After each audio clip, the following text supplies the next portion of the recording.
주주총회에 참석하신 귀빈 여러분 감사합니다. 곧 시작하오니 자리에 착석하시길 바랍니다. 안녕하세요, 박 사장입니다. 지난번 영상에서 제가 현재 미국 증시를 투자함에 있어 가장 유의해야 하는 것이 바로 인플레이션이라고 말씀드렸습니다. 우리가 눈여겨보아야 할 것이 또 하나 있는데 바로 금리입니다. 미 10년물 국채가 지난 12일 1.2%를 돌파하면서 올해 들어 최고치를 기록했습니다.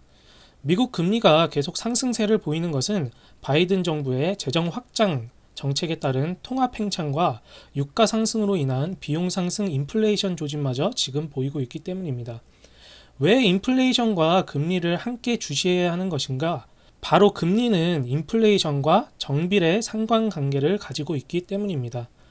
인플레이션이 발생하면 금리는 자연스럽게 오르고 금리 상승은 경제 패러다임에 악영향을 줍니다.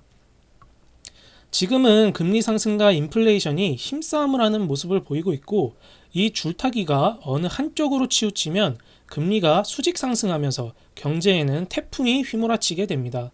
지난 영상에서 조 바이든 행정부가 공약한 1조 9천억 달러 구제 법안은 미 상원에서 과반 찬성만으로 통과시킬 수 있도록 결의안을 채택하였습니다. 이로 인해 국채 금리가 상승하였죠.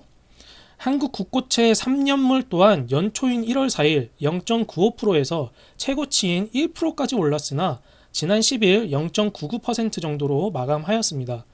한국 금리는 미국을 비롯해 주요 국가들의 금리가 오르면 우리는 해외 시장에서 자금을 조달해야 하기 때문에 자연스럽게 같이 상승하게 됩니다.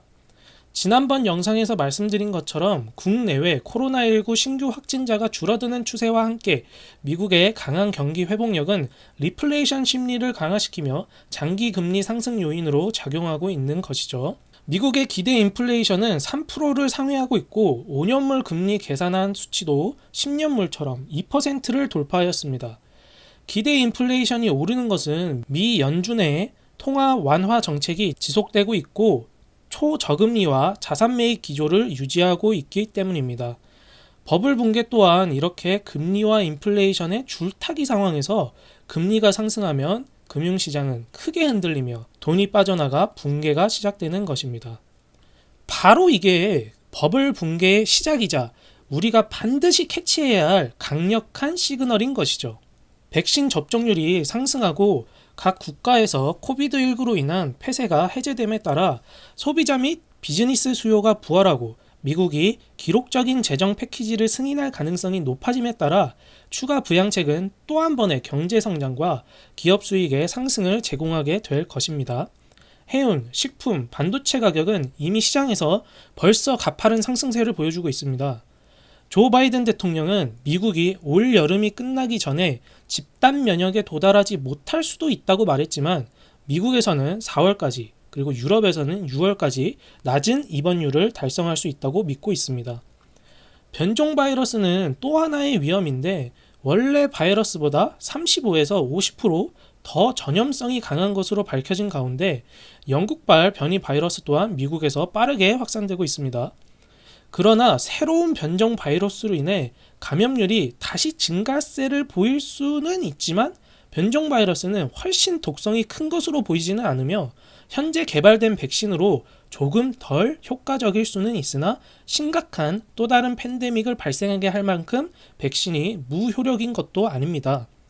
이 때문에 S&P 500 지수는 예상치를 19% 상회하였으며 스위스 금융그룹 UBS는 S&P 연말 목표를 4,000에서 4,100으로 상향하였습니다.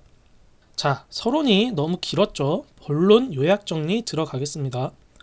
현재 상황에서 현금 비율이 너무 많으면 그에 따른 또 다른 비용도 발생할 수 있습니다.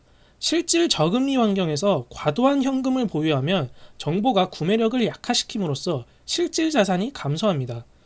금리가 상승하면 현금 가치는 떨어지고 대부분의 사람들이 낮은 현금 비율을 유지하며 투자에 집중할 것이기 때문이죠. 여러분의 투자 시드머니는 얼마입니까? 직장인의 경우 월급의 일정 퍼센트를 투자하거나 현금 자산이 1억이 넘는 경우는 상위 5에서 10% 계층일 것입니다. 현금 비율은 보통 20% 정도를 가져가야 한다고 권장하나 지금과 같은 상승 여력이 굉장히 매력적인 상황에서는 10%만 유지해도 좋아 보입니다. 계속 설명하였듯이 금리와 인플레이션의 현 상황을 예의주시한다면 공격적인 투자자는 5% 정도만 유지해도 될 것입니다.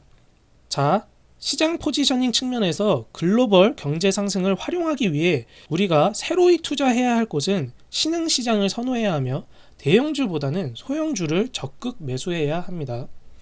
관련 ETF로는 TNA 그리고 URTY가 있습니다. 소형주의 새로운 상승세는 당분간 지속적으로 이어질 것으로 보입니다. 오늘 참석하신 주주 여러분들 적극적으로 소형주 위주 투자를 기존 포트폴리오에 추가하시면서 나스닥 15,000까지 성투하시길 바랍니다. 감사합니다. 이상으로 주주총회를 모두 마치겠습니다. 더 좋은 안건으로 찾아뵙겠습니다. 안녕히 가십시오.